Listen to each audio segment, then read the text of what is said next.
you'd like to say a few words. That's enough. I hear that so often. Well, you know, when Rob was here, he was such a great friend and inspiration to everyone. I think we gained more from him being here than he gained from us. Because he was so advanced in so many ways when he came, and went professional on so many levels. So it's so nice that this is kind of an inspiration for all the other students who come here to be inspired for that same kind of a goal. People come here for many reasons, and Rob is really an icon and an idea of what that could be. So this will help remind us and them of it. So it's very kind of you to have him. And we can off when we go out and do other things. When we go out to the lake. In fact, the wind's not good today, I take it. I see Frank here, the wind is Priority call. Oh, no! Oh, you're so welcome. Well, I want to say something. I actually wrote it down because, you know, I like to just say things off the top of my head, but this morning I just started to meditate, and I just started to have, this whole thing come like pouring out, and I started writing it down. So I actually wrote it down because I really had to think a lot about this. I had to think a lot about this bench because, you know, I kind of knew Rob. Well, I'll read you this piece, and you'll see what I was sort of dealing with, and why it kind of took me 4 years to figure out what I wanted to do, and why I feel really great about it. And of course, I could do something else too.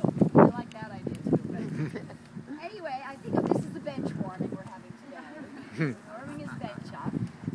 Charlie, hey! And I guess we're fitting. Hey, Charlie, come on up and be with me. Do you already know Charlie? Yeah. Charlie! He's all grown up. He's 20 years old.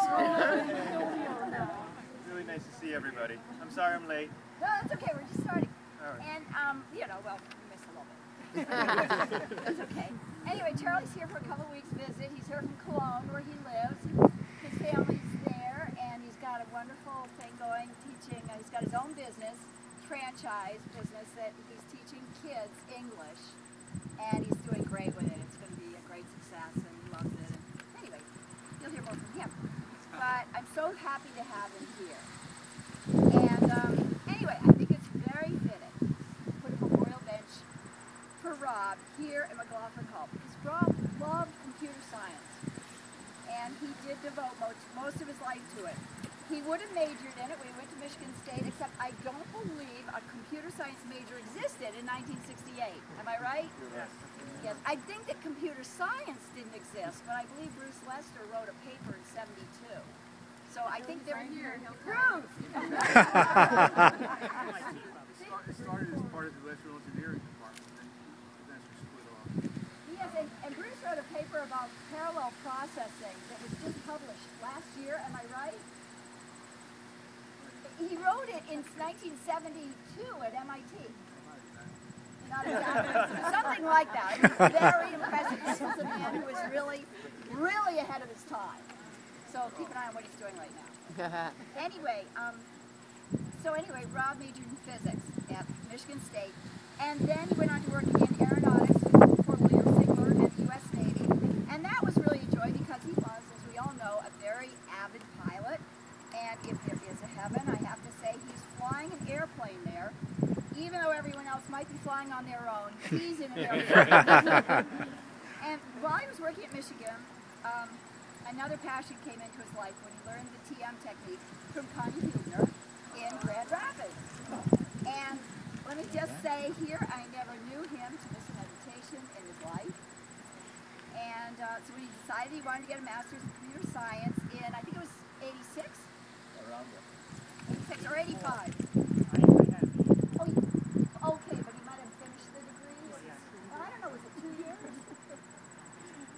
Yeah, anyway, it was around then. He came to MUM, and he really loved his time on campus. He loved being a student, especially in computer science. He loved his classes, he loved his teachers, and they in turn loved his dedication and his beautiful mind.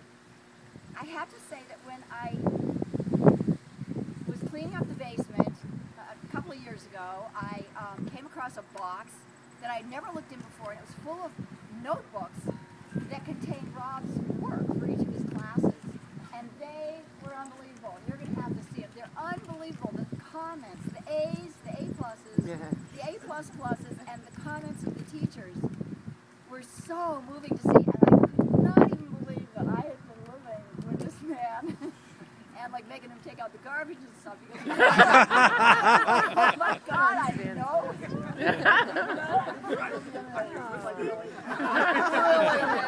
Oh, it's going around about yeah, he was really amazing, and he was in his element at WM, and he loved the lively social life there. And then once he had his degree, he worked, he bought a house in town, and he worked at, what I remember is Global Holonetics and Impact Technologies, and then at NORAN in Cedar Rapids, and then NORAN became Intermec. And Rob was commuting there for a couple of years, maybe 3, maybe just 2 years, and then he told them he was going to have to quit because it was just the commute was just too tough for him. And so they opened up a branch office in Fairfield, and that's the only branch office the company had. And then that evolved into other people working for Intermec, not under Rob necessarily, but just working for the company in Fairfield, so it brought more jobs to the town, which was fantastic. And then he really was just working at home remotely, you know, once he could work anywhere.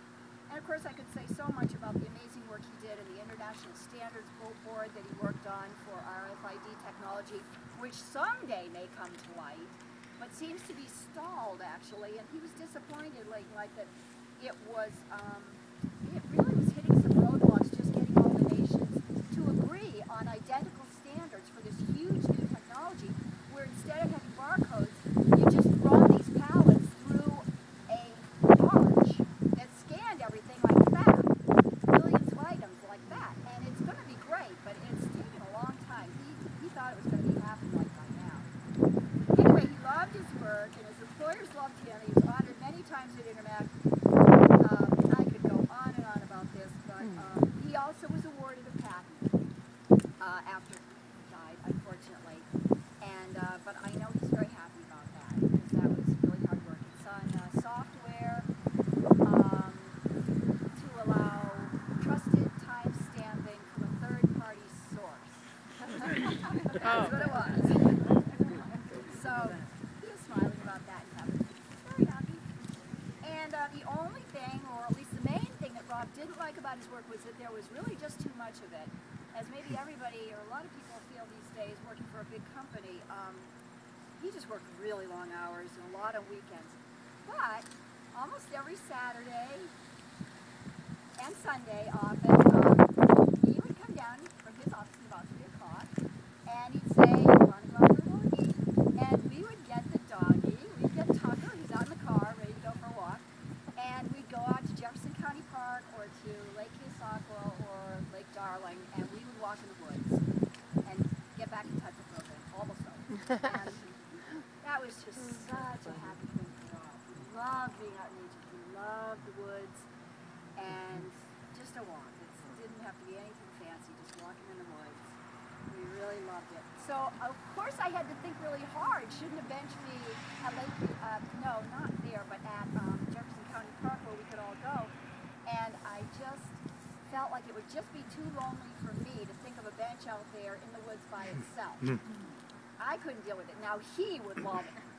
He would have loved it. But I feel like the bench is for me too. And I want to be more in civilization and someplace where I don't have to observe myself, like go on a hike in order to see it and sit on it. So I decided on McLaughlin Hall, and I'm so glad I did. And I love this beautiful building. And I feel that at this spot we really have it all. There's beautiful landscape, lovely beautiful trees that are all around, and just the stirrings of nature that he loves so much, and there's the deep, sacred presence of Maharishi's presence and all the long, long hours, endless hours of program that have been done here, and just the deep sakwa, the Edinburgh campus. He loved that. And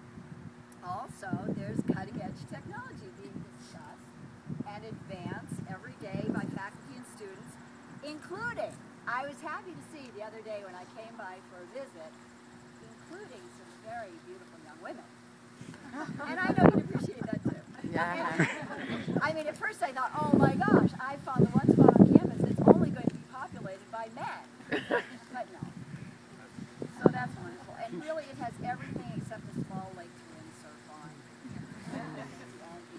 And this is also hallowed ground for me because Rob and I were married in Maharishi Chapel, right about there. I don't know if we know exactly. The tent over there for the reception. And so, very special place. Now, visit this spot many times alone and with friends. And I hope that many, many friends, many students, faculty, visitors will also enjoy this beautiful bench that MUM has placed here in Rob's memory.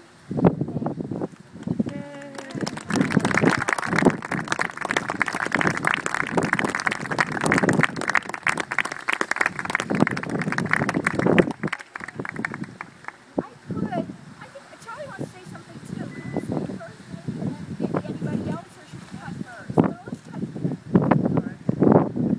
It's really nice seeing everybody. I've been back for about a week or so. It's just awesome because I've gone for about 4 years. And it's like Fairfield has developed really nicely. There's like a lot of young people my age just going to visit these days that are bringing great energy to town. And it's really fun being back and seeing everything again. And for me, Rob's energy has turned into kind of a nature energy. That's the way I see it anyway. His last name is Buck. And so, whenever I see a deer or a buck around, I just have to think of him and smile. And it's just always deep love.